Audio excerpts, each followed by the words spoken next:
Hi, everybody. You might be approaching the end of your financial year, and it's the perfect time to get your Sage 50 accounts in order.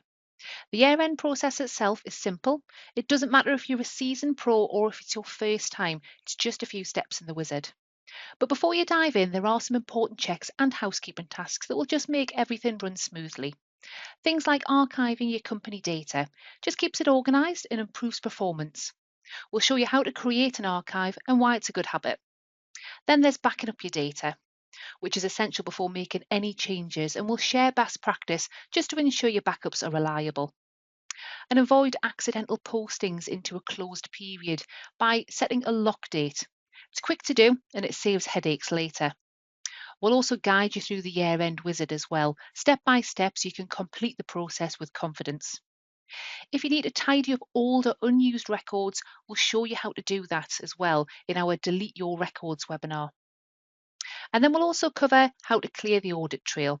It can help speed things up, and we'll explain when it's appropriate and how to do that safely. So to help you to prepare, we're hosting a series of live webinars throughout January and February. These sessions will give you practical tips and demonstrations so you feel confident about your year end and keep your accounts in great shape. Don't miss this opportunity to start the new year with clean, organised data and peace of mind. Make sure you reserve your spot today at sage.co.uk/webinars, and we look forward to seeing you there.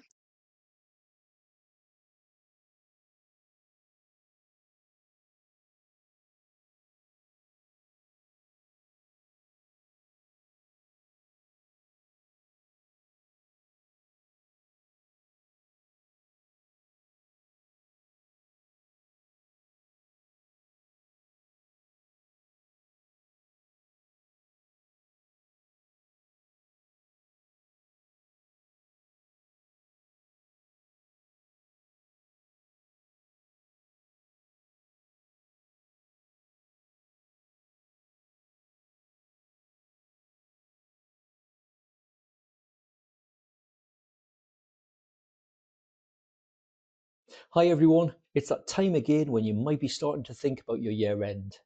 The year end process itself is straightforward. It's a simple wizard that includes a few options. However, before this, there's the preparation stage, ensuring you've posted everything, and of course, it involves running reports.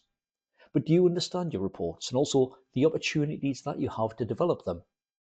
Ensuring they're accurate, but also that they provide you with a correct level of detail.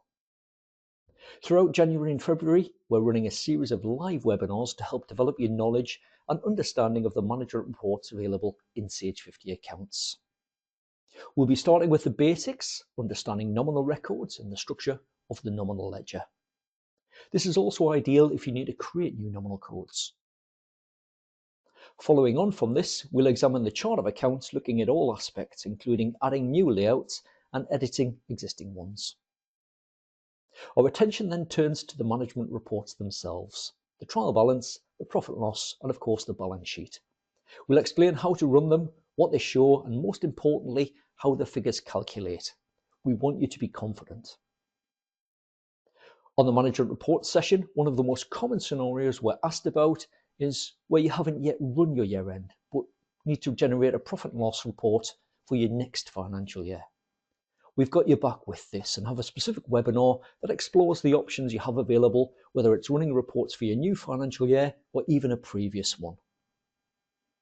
The last webinar in the series looks at reconciling your age debtors and age creditor reports at year end, ensuring that the balances agree with the figures on your trial balance and the balance sheet.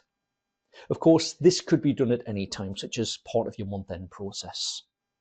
So come along and we'll demonstrate what to check and how to run them to ensure everything agrees. If you'd like to attend any or all of these sessions to help develop your knowledge and boost your confidence, then simply head along to sage.co.uk/webinars and register for your free place.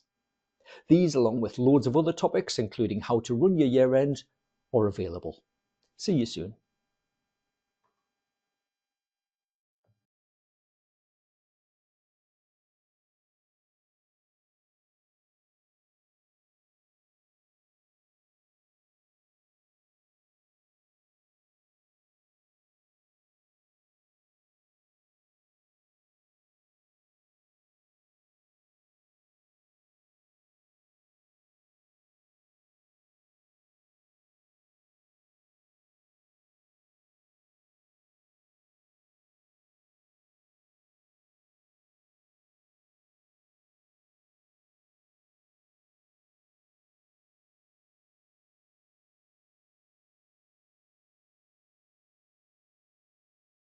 Good morning, everyone. I'm Michael. I'm going to be your host for today's session. Just myself running the session with you all today, so do bear with me. If you do submit questions or make comments today, I'll try and get round to answering them and reacting to your comments as we go. Session this morning, we're looking at running your year-end in Sage 50 accounts. It's quite a simple task when you're ready to actually complete that. But we'll cover that in the session today and explain all the options that are available within it. Session should last around about 45 minutes. Before we get stuck in, we'll quickly run through some housekeeping. So as normal, you don't need a microphone. If you've got one, you will find it's muted automatically. You can't unmute yourself during the session. So any comments or questions that you do have today, you'll need to pop them into the questions panel. To access that, just click the little speech bubble icon. It'll expand the panel. You'll get access to that box in the bottom right-hand corner. Remember to click send, otherwise I won't see those. And if anyone wants a copy of today's slides, there's two versions available. Just again, click the little document icon, which is on your toolbar, and you'll have a choice of either the standard version of the slides, which is the full color version, or what we term the print-friendly version. If you're looking for detailed step-by-step guides, though, to things like running your year-end, you will find all of that information available from our help center. Now, as usual, the session is being recorded, and a link will be included on your follow-up email. You'll receive that round about 1 hour after we finish. That will also include a link to our registration page. So if you're looking to attend other webinars, maybe some of those that were mentioned in those videos that we played at the beginning there, but also our digital badge series, which we've got planned for March, where we're going to be looking at the invoicing options. So things like entering invoices, entering credit notes. We're going to be looking at the custom fields and filters, printing and emailing. So it's a number of options in there. So if you get a chance and you are interested in coming along and earning that digital badge for that series, then get yourself signed up. In addition to the link to the registration page, there'll also be the link to our recordings page. So if you've missed any sessions, you need a bit of a recap, or maybe there's not a session planned in for a topic you want to learn about, then do check out the recordings page. There's loads in there. So that email with the links and the link to the recording will be included, be sent on the follow-up email, which you'll get around about 1 hour after we finish. Right, this is what we're covering in today's session. So we're going to run a quick poll in just a moment, ask you a quick question. I'm going to cover some common questions as well. So maybe, hopefully, it'll preempt some of those questions you might have. Otherwise, I'll probably get inundated with those questions throughout. We're going to run through some demonstrations. So looking at the tasks involved in preparing for year end, how you go about running the year end itself. So what does that look like? What are the options in that little wizard that you get? And also we'll touch on post year end checks. So once you've completed year end, how can you tell? Has it gone successful? We'll then move on to just mentioning a little bit about optional tasks, but we do have some more webinars booked in for those tasks. So do check those out on the registration page. And also we'll be touching on company archives as well. Again, we do have a detailed webinar on company archives, but we'll be touching on it today, so top level. Right at the end, we'll explain more about the additional support, and if there are any outstanding questions at the end, I'll hang around and try and answer as many as I can. So I'm going to pop a poll on your screen first of all, so if you don't mind, do get involved. Just pop that on now. So a quick question for you: how long after your year end should you run the year end process? Or not even should, but when would you normally run it if you've run it before? Do you normally run that within 1 month of your year end? Do you run it within sort of 1 to 2 months usually? 3 to 6? Maybe more than 6? Or do you not know and it's just whenever you're ready to do that?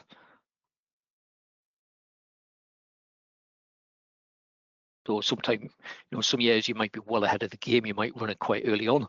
Others, you might leave it 6 months plus.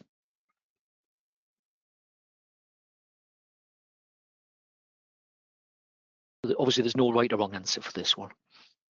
But it's just to get everyone sort of a little bit of feedback on when everyone would normally run that.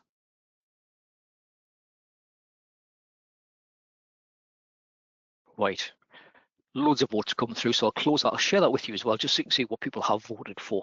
So we've got 12% saying within a month, quarter of you just about saying 1 to 2 months. We've got about 18% of you going 3 to 6 months. Quite a small percentage this time round for saying 6 months plus. And 41% of you just saying, right, whenever you're ready to run it, that's when we run it. So no real time scale for that. Excellent. Okay, let's just hide that.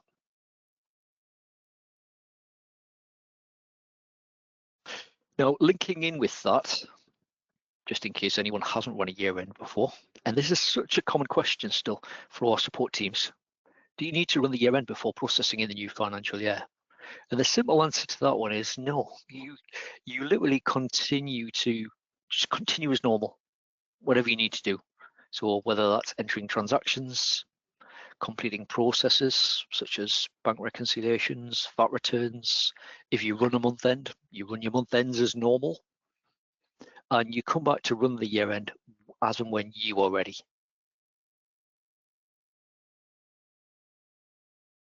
Now, sometimes you can be in that position where people are saying, right, well, I need a P&L for the new financial year. We've got that covered. That will be covered in next week's webinar. So we're looking at that separate. But it's very common to process up to 6 months, if not longer, into your new financial year before running the year end. I think the set of data I'm running today, it actually covers January 24 to December 2024. So we've actually gone beyond of what will be the new financial year. We've gone into 2026 essentially on the set of data, and that's absolutely fine. It doesn't stop you. So continue as normal. You come back to run that year end as and when you're ready.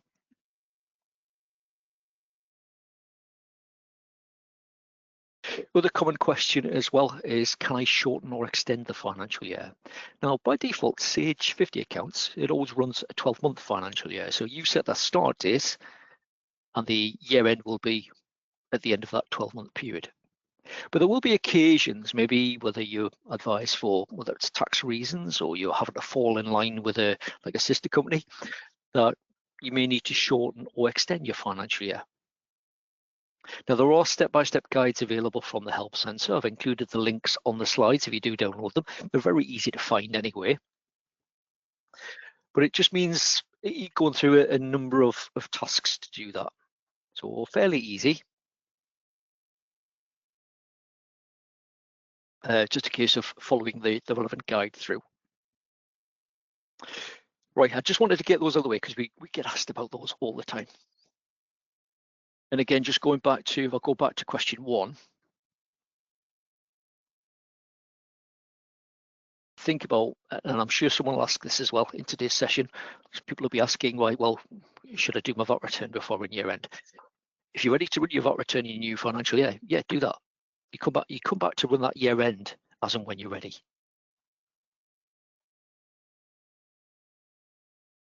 Right, let's just get on with some demonstrations then. So I'm going to start by looking at the preparation stage, which is probably the longest stage, the build up to running your year end. There'll be adjustments to post, bound to, and the longer you leave that, the longer you are likely to have spotted any things like missing transactions. So if you do leave it for 3 months, if you haven't entered an invoice against your supplier, you're probably going to have found that out by then.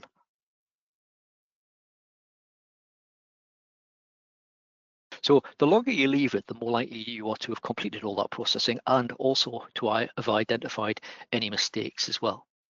So ideally, you want to complete all processing.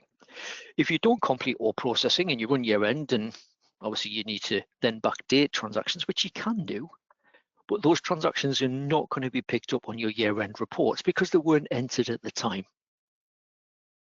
So you're then not going to be able to go back and rerun a P&L report with those extra transactions or adjustments against them.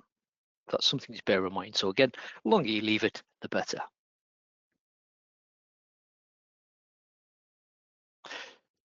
Now, I've mentioned this point here. Some of you will have attended the chart of accounts. Some of you may not because you're already proficient in that area.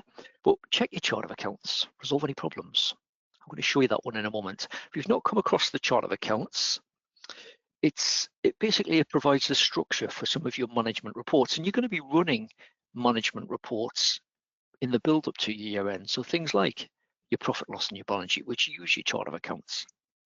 But the year end process itself looks at your chart of accounts to see, right, which are the nominal codes that are identified as profit and loss nominal codes, and that's how it knows which ones to clear down as part of that year end process.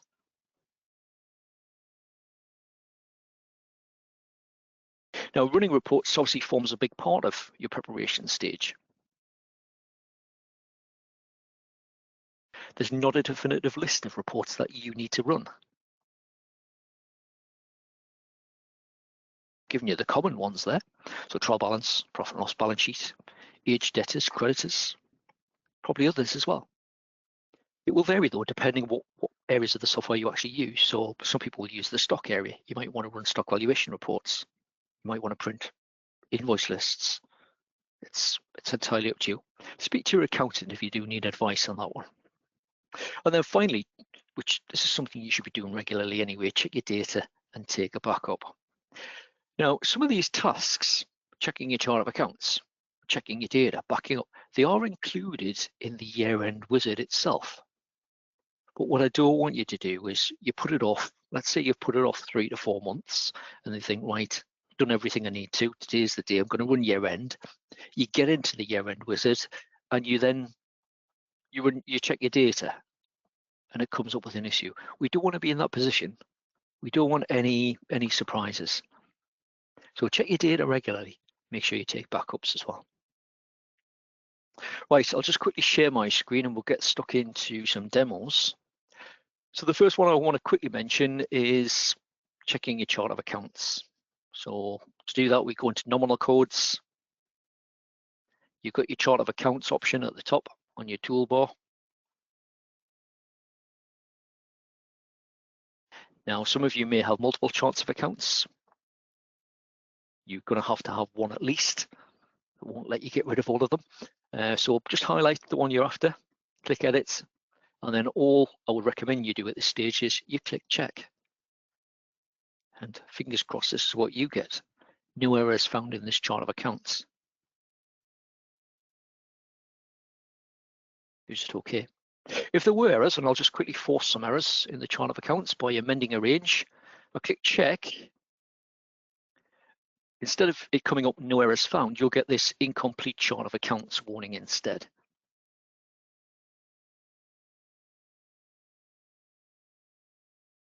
So it gives me the chart of accounts errors output prompt. So we'll just preview that just so you can see it. So if you do have errors, and a good indication of you having errors is that your description, it says partial on the end of your chart of accounts title. But it'll come up with something like this, and this is probably the most common type of error. If I just zoom in, where it's saying such and such a nominal code is not represented in the chart. Now, if a nominal code isn't included in your chart of accounts, it means that it wouldn't be picked up and it wouldn't be included when you're running the likes of your management reports if you use this specific layout. Potentially your balance sheet won't balance, but also if it's a profit and loss nominal code that's missing, it means that when you run the year end, the software is not going to know to clear the year end balance down.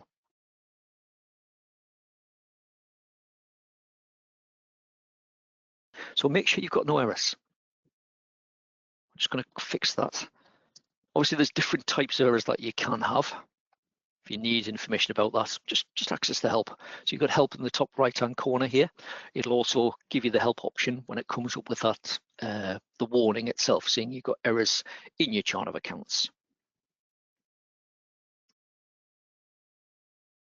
So just make sure I've corrected that properly.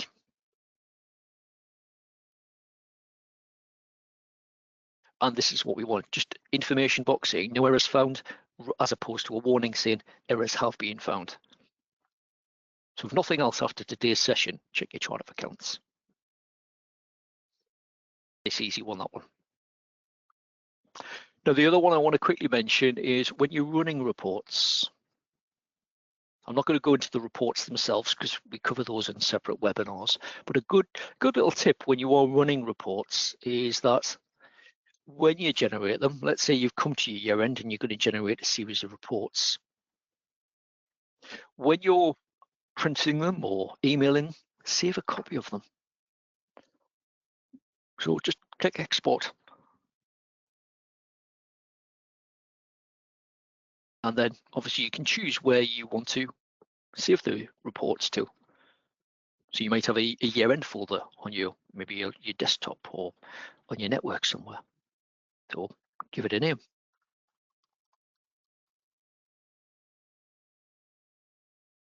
Let's see if I can type today. There we go, just call it trial balance. By default, it will save them all as a PDF.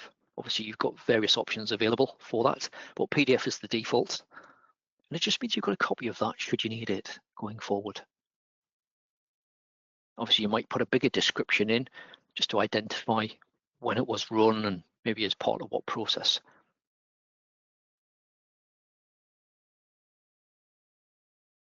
So do that for each of your reports. So you're building up almost like a mini archive of the reports themselves that you generate.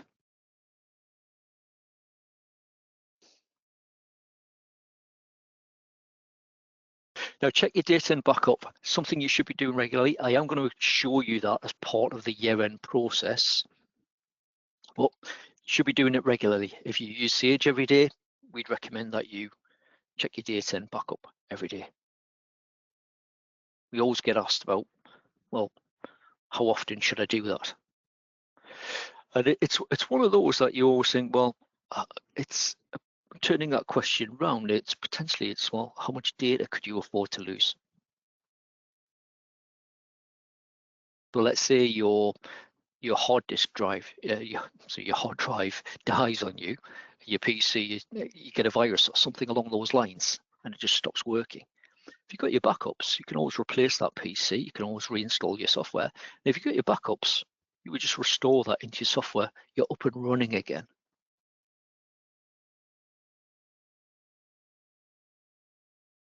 If you're not taking regular backups and you have to restore, let's say you're in that scenario and you need to restore, when you restore, it takes your data back to that point in time. And it means that you would need to re-enter anything to bring that back up to speed.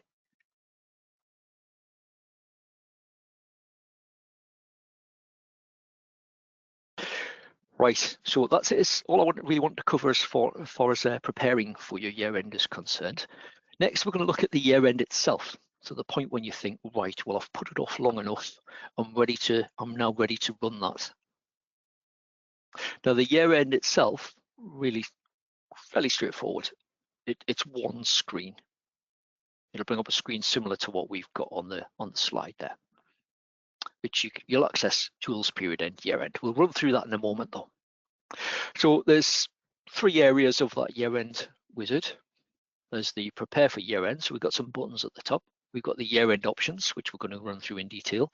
And then you've got your run year end summary at the bottom. So you've got options to create an archive. You've got options to set budgets for your new financial year. The year end itself is going to post journals to clear your profit and loss year end balances down and advance that financial year. It'll do that automatically. But you can also set a lock date as well. Now, lock date is something, again, we cover in a separate webinar. So if you are interested, have a look at the registration page. But let's run through that year end so you can see what's involved in running through that wizard. Now, to run year end, it's, I suppose, what you would term, or what we would term, a program exclusive request area. So it means that your colleagues need to be logged out of that company while you're running the year end. Otherwise, you're going to get the message, this user's in this part of the program, you can't access this at this time. And similarly, if you're in the year end, if they try to log in, they'll get a message saying user is in the year end. So it'll not let them log in at that time. Right, to access the year end then, we go into tools, period end, and then down to year end. If you've got any windows open in the background, obviously you're going to be prompted to close those. But then it brings up the year-end screen itself. So this is the one that was on the slide a few moments ago. So we're going to start with this prepare for year-end section. Now this is really straightforward. We've got some buttons to click basically. So detect and correct any data problems. The first option is to check your data. Now if you've done that just before you've come into the year-end, so let's say last night you checked your data, you'd backed up, everything was fine. You've not done anything since. You've just come in this morning and you think, right, I'm gonna now run year end. Does mean, of course, you don't necessarily need to do it. But if you've any doubt, just give it a click, let it run through. Now mine's incredibly quick because it's local data on my laptop here, and it's we got 1,234 transactions, so a tiny set of data as far as Sage 50 is concerned. So it's virtually instant when it checks that. Tells me there are no problems to report on the data files. So I can just OK that. If you did have any errors, warnings, comments, you can just click on the tabs down the side to see what they are. Use the help option in the top right-hand corner as well to find out what that error, warning, and comment means and how you go about resolving that. But again, we don't want you in that year-end wizard and then for it to throw out any surprises. So make sure you're checking your data regularly, and before you get to year end already you should have really you want to have sorted out any issues. Just going to close that. Back to the year end wizard. Check your chart of accounts for any omissions. This is the second option. Again, if you followed my advice, you'll have already done that. You want to make sure there are no issues in your chart of accounts prior to you running your year-end management reports. Just give it a quick click though while you're in here. Again, you wouldn't expect it to throw anything out at this point. It doesn't do as detailed a check as what we looked at earlier. So earlier, it would look for missing nominal codes. It would look for nominal codes that are included in more than one of your chart of accounts ranges. It would look for ranges that overlap, ranges included within ranges, but also it would check your floating nominal ranges as well. And if that all sounds a bit bewildering, what I've just mentioned there, get yourself signed up for the chart of accounts webinar or watch the recording. We explained in a lot more detail.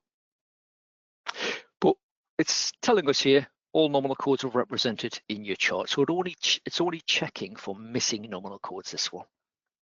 If it did find anything, ideally you want to close out at the year end, correct that problem, and then potentially you might need to rerun your year end reports. But it's okay in mine, so just okay that.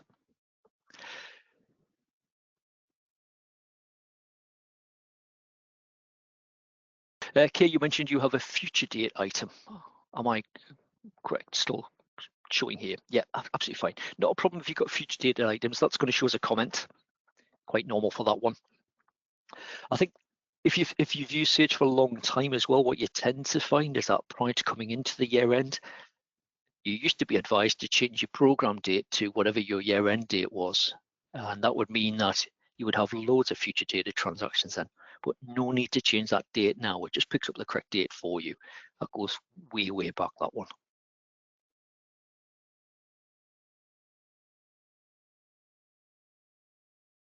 Okay, you mentioned about the you'd edited a transaction.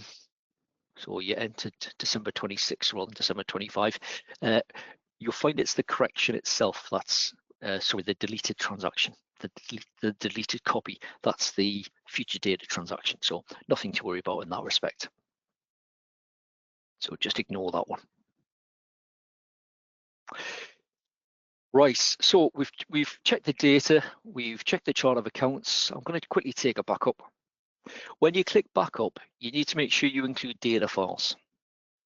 If you don't, it will prompt you to. It might be at this stage that as a one-off, you might do all files. Normally day to day, you'll do data files only.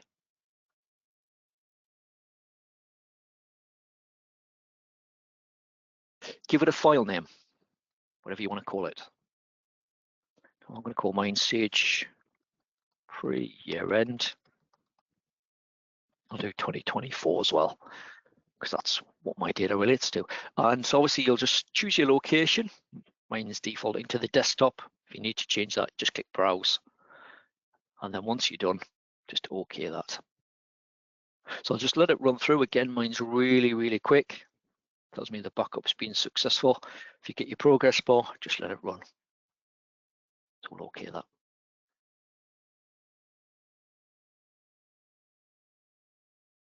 First three options, nice and simple. Fourth option, also nice and simple. I'll be explaining more about the archive a little bit later on. But this archive, it's ticked by default, leave it ticked. You want to create an archive as part of your year end. An archive, it doesn't get rid of anything. A lot of people think it does. A lot of people think it's going to get rid of your older information. It doesn't. It just takes a copy of your data. And if you think it almost like a secondary company. So it takes an exact copy of your data as at that point in time. And we're going to tell you more about that a little bit later on in the session. But for now, just leave it ticked. The archive location, if you want to change the description or the folder, you can. I will just accept that.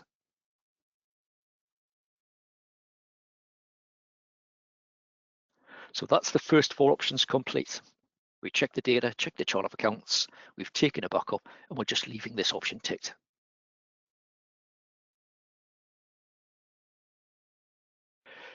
Next, we're coming on to the 3 year-end options. Now, the first one relates to budgets. So setting budgets for your new financial year. If you don't use budgets, that's fine, just ignore it. You don't need to do anything with it. If you've never used budgets and you think, right, well, unsure whether we're going to start or not next year, again, you could just leave it blank. You can amend budgets and add budget figures at any time, not just as part of the year end. If you do use budgets, we'll tick the box and you're going to get this window pop up.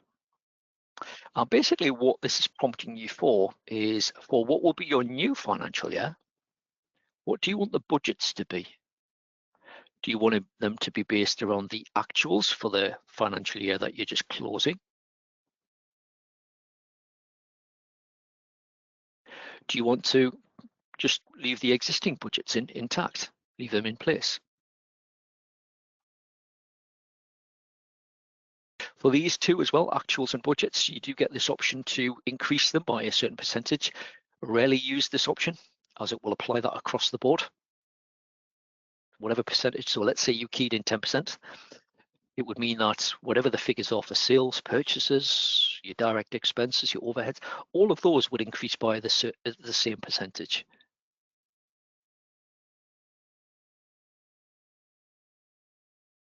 Now you can always afterwards, you can always amend your budgets. So even if you choose these options, you'll still be able to go in and amend them.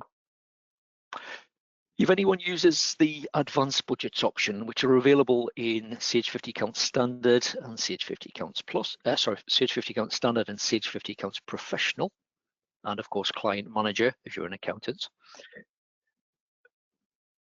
then you can choose for next year's budgets, do you want to use your forecast year?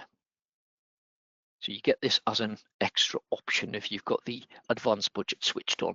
If you haven't got advanced budgets and you just set to standard, then you won't see this option. But it would probably make sense if you've entered forecast budgets, that's what you want to use for what will be your new financial year. So you can choose from these. I'll just leave mine set to budgets, and I'm going to set the percentage at 0. This is for nominal budgets. And then you've got one here for stock budgets as well. So pretty much the same. Obviously, you don't get a forecast year for stock budgets. So we just OK that. So choose your budget options. Second option here, it says the date to appear on your year-end journals, last day of the current year. When you run year-end, the software is going to look at your profit and loss nominal code. So it's going to use your chart of accounts to say, right, well, these are your profit and loss nominal codes. And it will look to see what the year-end balance was, or what it is for your current financial year. And whatever that year-end balance is, it will post a journal to clear that year-end balance down. So let's say your sales nominal code, let's say you've got £100,000 sat there against your nominal code 4,000. That's your year-end balance. You may have entered transactions beyond your year-end, but that's fine. It's just looking at that year-end balance. You would expect that to be a credit balance against nominal 4,000. The software will post a journal debit using this date, which defaults to your year-end date. So it will post that journal to that nominal code. In this example, it would be for a journal debit for £100,000. So that essentially your year-end balance is cleared down. And it does that for any profit and loss nominal codes. Now this defaults to your year-end date. Leave it as that. It does actually let you change it. I've never come across a valid reason why, but it will let you change it, but just leave it as it is. So again, nice and simple so far what we've covered. And then the final option is what we refer to as the lock date. Now the idea of lock date is you can use this to help prevent transactions from being backdated. So if you've run year end, in my case for the end of December 2024, I don't then want people deleting transactions or editing transactions or backdating transactions to 2024 or prior. So this is where the lock date comes in. Now we do have a detailed webinar on lock date.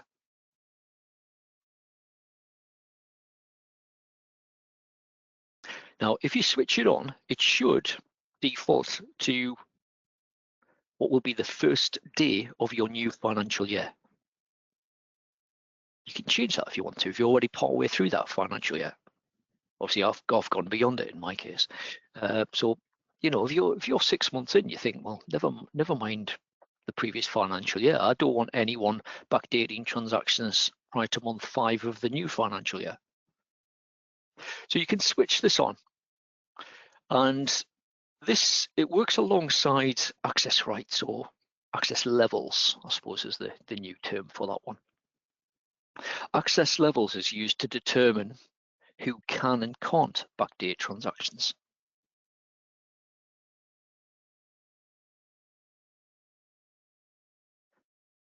But if you want to use lock date, you tick it and you can enter the date. Now, lock date can be set in 3 areas, all relates to the same option. Year end, if anyone actually runs the month end, you'll see it in there as well. But also, you can do it at any time just by going into settings and then lock date settings. You can switch it on or off, and you can amend the date in there as well. So if you want to use lock date, or maybe you want to find out more about it, get signed up for that other webinar. So we've run through our options. We've got the summary down here, just so we can see what it's about to do. So it's telling us we're about to run year end for end of December 2024. It's going to do this, and it's going to, based on your options that you've chosen, it's going to archive your data, create nominal budgets, stock budgets, and also set that lock date as well.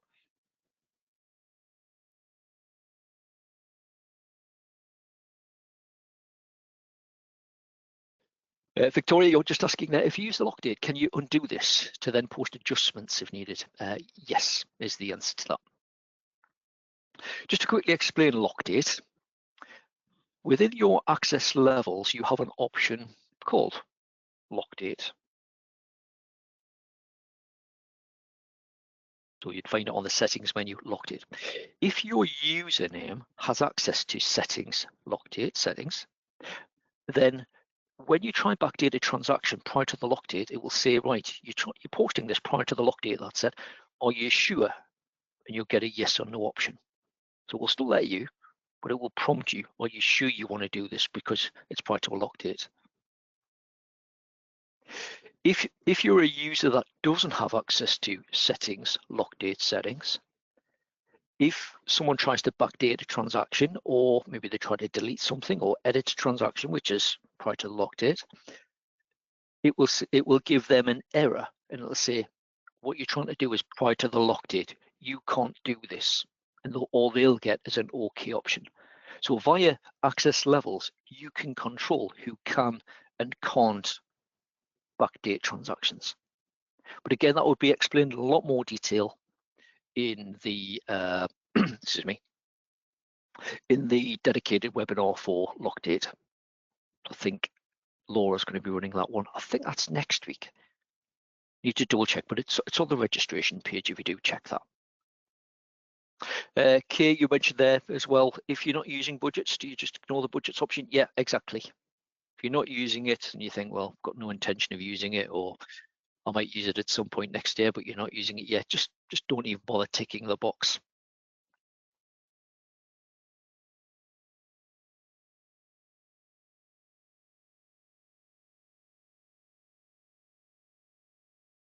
Right, I'm going to click run year end.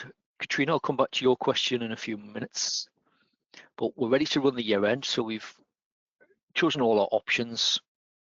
We've got our summary. We're going to click run year end. So promise me you're about to run the year end for January 24 to December 24. Do you want to continue? Yes.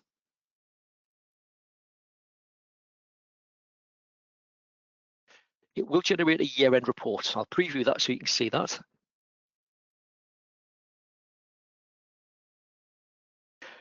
Now, once it's run through, and obviously on mine, it's incredibly quick on mine. It's virtually instantaneous. With yours, just let it run through. You'll get a progress bar.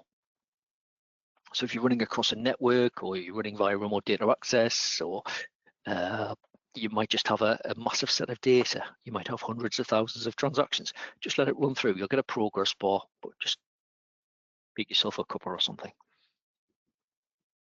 When it's finished, though, you'll get this message pop up. It tells me the year-end process for the financial year ending, in my case, end of December 2024. It's been completed, and it tells me what my new financial year is going to be. So start and end. So just OK that.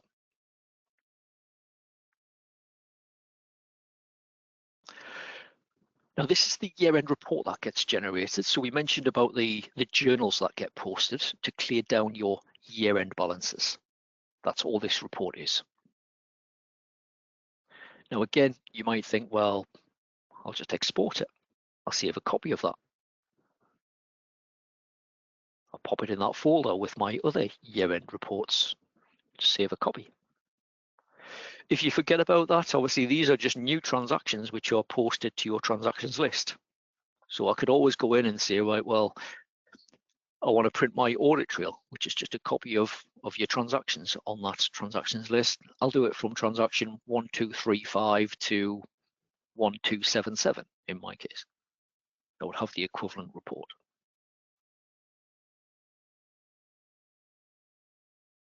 Other than that, I'm just going to close out, and that's my year end complete. That's it done. So it's quite straightforward. Now I can tell the year end's been run. I got that message. I got that message about what my new financial year is set to. I can check that. I can tell on the status bar. Mine says January 2025. That's the start of your whatever your current financial year is. So I can see that's been advanced. And that's it. That's how easy it is to run the year end. Now I want to quickly pick up on Katrina's question. Katrina, you mentioned the next year end start date. Is it system generated? So you mentioned there you recently run the process for the year end 31st of the 3rd, 2025, and you put the new start date.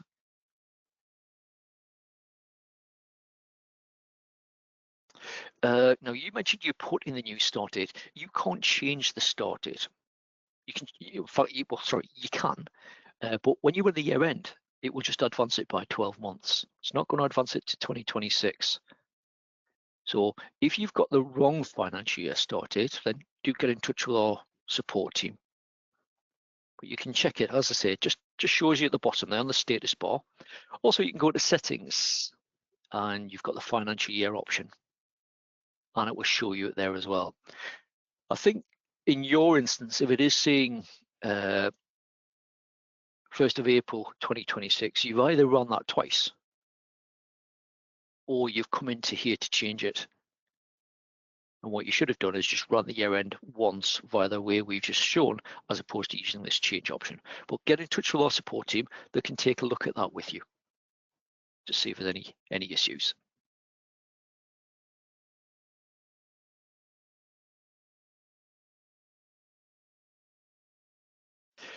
Any additional questions on the actual running of year end itself?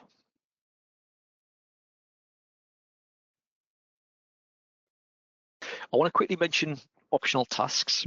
Now, the key word here is optional. We've got loads of webinars booked in for these. If you were here at the beginning, when we played those little videos at the beginning, just before the webinar started, Laura would have mentioned these. So things like webinars for clearing audit trail, deleting customers, deleting stock, deleting invoices, etc.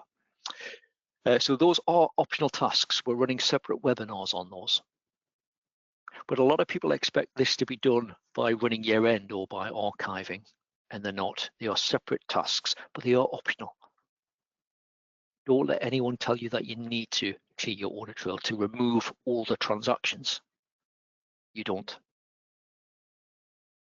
There's a recommended limit these days of 250,000 transactions, but it's not a hard limit. So you can go beyond that.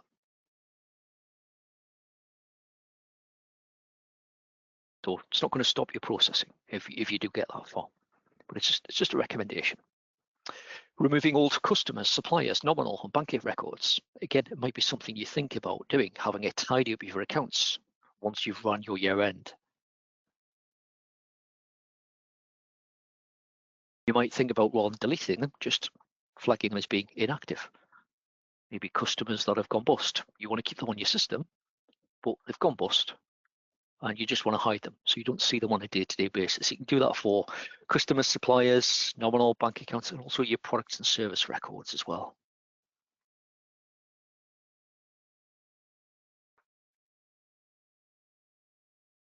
So these tasks, as I say, a lot of people think it's going to get rid of your older transactions. It doesn't.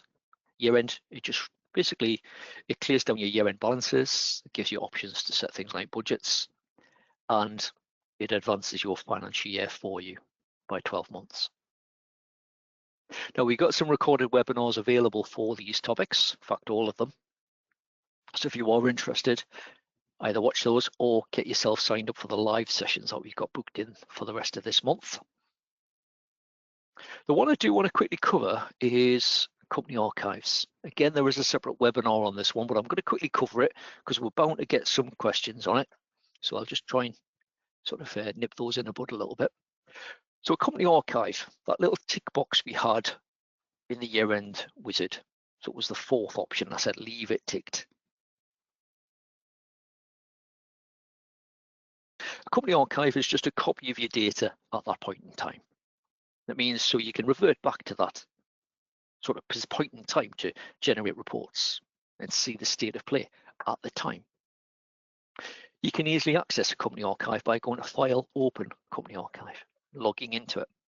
So it's a bit like changing to almost like a secondary company, but it's from that point in time when the archive was created. So archiving, it creates a copy of all of your live data. Now that includes your usernames and passwords, whatever they were set to at that point in time. It is read-only. You can remove certain data because of GDPR restrictions. GDPR restrictions, I should say. So you need to remove personal information, you can do that. But generally it's used for reference purposes, reporting purposes. So let's say in 6 months' time you think, oh, I've lost that copy of my P&L report and I need a copy of last year's P&L. You can revert to the archive, generate that report, and you're done. Then switch back to your live company. Just going to quickly demonstrate that. So I'll go back to my screen. So this is the company I've just run the year end for. So pop into transactions. You can see on this one, it goes up to 1277. So it's got the ledger year end postings in there. They're the last things that were posted because I've just run year end. Now, if I needed to go back to an archive, I would just go File, Open, Company Archive. Now, Company Archives has been around for a long time. I think it was about version 9, 10 when Company Archives were made available. So it's been around for a long time now. So some of you may have a great big list of archives that you can refer back to. I've just got the one in my case. Now, if we highlight it, click open.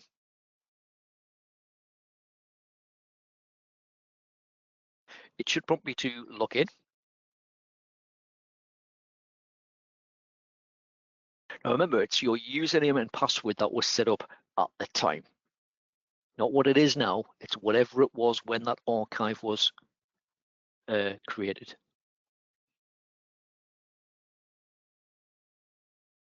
So that's me in the archive at that point. How do I know I'm in the archive? Well, it tells me on the title bar at the top. Shows me at the bottom that the financial year on this archive data, so when the archive was created, the start date was January 2024. So I could still go in and I could still go into the likes of nominal codes and could generate a trial balance for the 2024 financial year, because that's what it is set to in this archive company.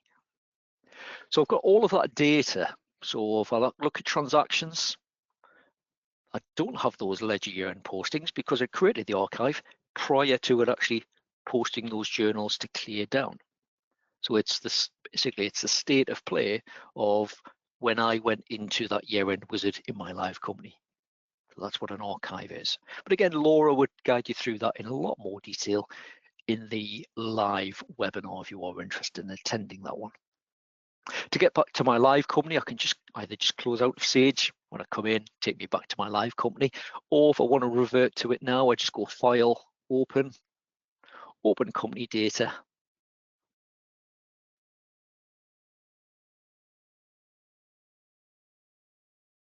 And that should be once I prompted to log back in.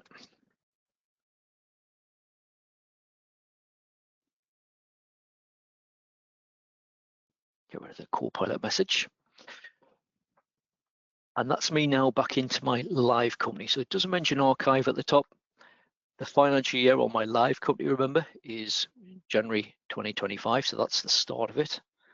I should maybe think about running the year end again for the 2025 financial year.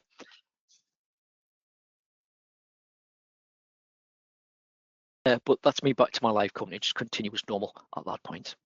But that's Company Archives in a nutshell.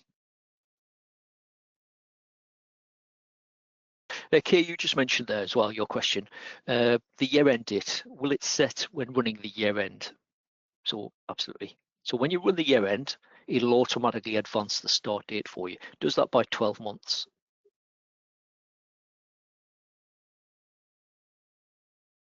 So mine went from January 2024, we run year-end, it advances it automatically. It's now showing as January 2025.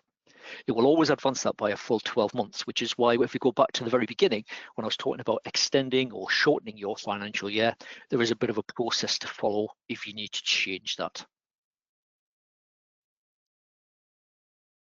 So loads of information in the Help Center should you need that. Right, if anyone has any final questions, if you want to quickly pop them in there.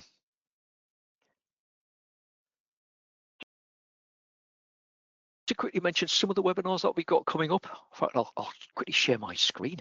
If I can find the right button. There we go. So I'll just quickly bring up my browser and I'll access the webinar page. So you'll get a link to this page on your you get a link to this registration page on your follow-up email. So these are the sessions relating to our next digital badge. So this is taking place throughout March. There's 2 dates for each one. If you attend 5 of the 6 topics plus one of the quiz sessions, you will earn that digital badge. So some people like to earn those now, and hopefully you'll have a much better understanding of, well, we've concentrated on product invoicing this time round. So we're looking at entering product invoices, dealing with credit notes, emailing and printing your invoices, discount options, how you go about adding your logo and payment details to your invoices, filters and custom fields, and also there is that quiz as well. So if you are interested, follow your link on your follow-up email and get yourself registered. This is today's session. This afternoon we're dealing with the chart of accounts again. So if you want to, we mentioned that in the preparation stage for today about running year end. So if you want to find out more about chart of accounts, get yourself signed up for that one. Laura's going to be taking you tomorrow through deleting customers, suppliers, nominal codes, and bank accounts. In the afternoon, I'll be going through deleting stock transactions and product records. Friday, I'm going to be taking you through what's new in Sage 50 Accounts version 33. Not a great deal of changes in that one. Some changes to Copilot, but not a lot else has changed. But if you want to keep your knowledge up to date, maybe get signed up for one of those. And then we've got loads of webinars running throughout February.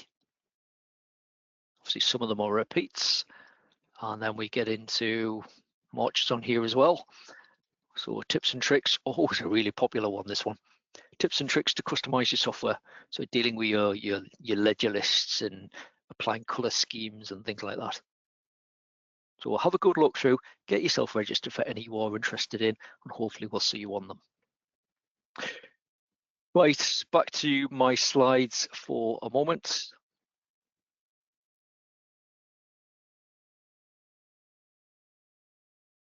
Now, just before anyone leaves, I've got one question outstanding from Rachel. I'll come back to that one in a moment, Rachel. If I can find the right option. There we go. So just want to quickly thank you for coming along this morning. I hope you have enjoyed it. Apologies for the little overrun. But I hope you're feeling a lot more confident. If you've never run year end before, you can see it's not really the process itself of running the year end, hopefully not as daunting as you thought it was maybe going to be. Obviously, I suppose the most stressful part of year end is the build up, making sure that everything's been entered and then thinking, right, are we ready to run that or not? But when it comes to running it, nice and straightforward.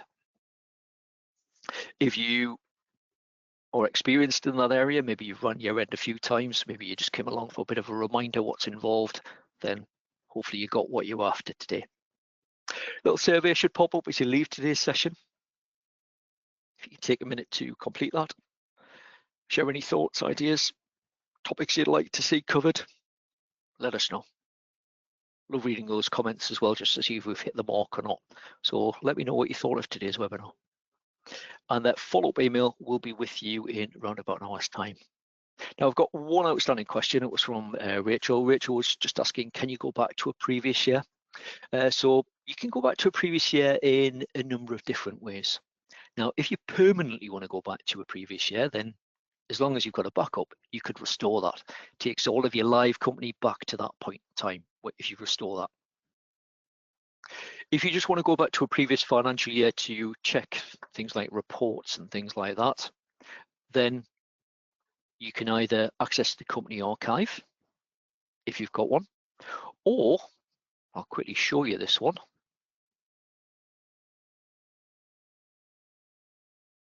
Let's get rid of my browser. So what you can also do these days, if you don't have the archive, if you are on version 30.1 or above, you can actually restore your backup into the practice company. So if it's just a case you needed to regenerate a report, you've lost it, for instance, you can go File, and you can either go to Open and then choose Practice Data, or on the File menu, you can choose the option Restore into Practice Company.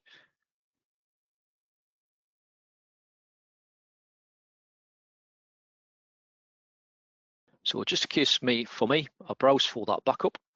So for myself, it was on my desktop in that Sage report. I didn't put it in there. I just put it on my desktop. So that's the one we created earlier. So I can select that backup. I can restore that into the practice company.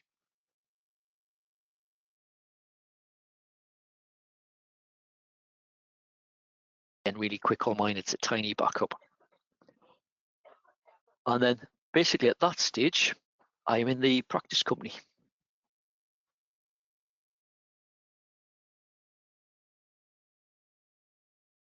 once I log in anyway. Just running a little bit slow this morning.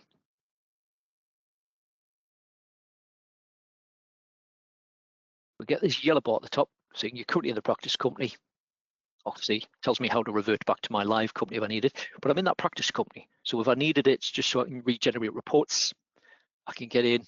It tells me here the financial year is set to January 2024, so it's a bit like accessing the archive. The archive obviously is just on hand at all times. I don't need to restore or anything like that.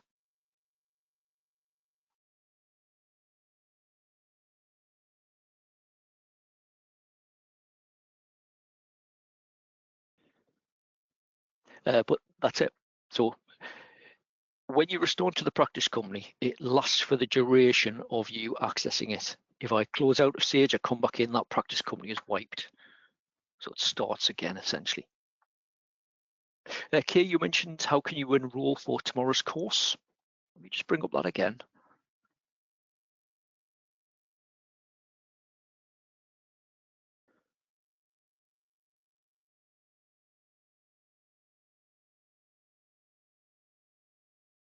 So it should be this one. So as long as you're on the, sorry, not this one. You should have the options on there to register for them. Make sure you're on the registration page, not the recordings page. So if you're starting from scratch, you would just go to sage.co.uk/webinars. To this page, make sure you choose Sage 50 Accounts Live, and you should then be able to register.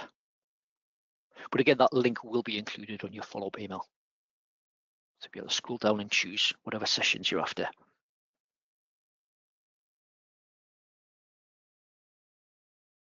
think probably where you've gone, you've essentially got to this page and you've gone into the recordings. So these are just click to play.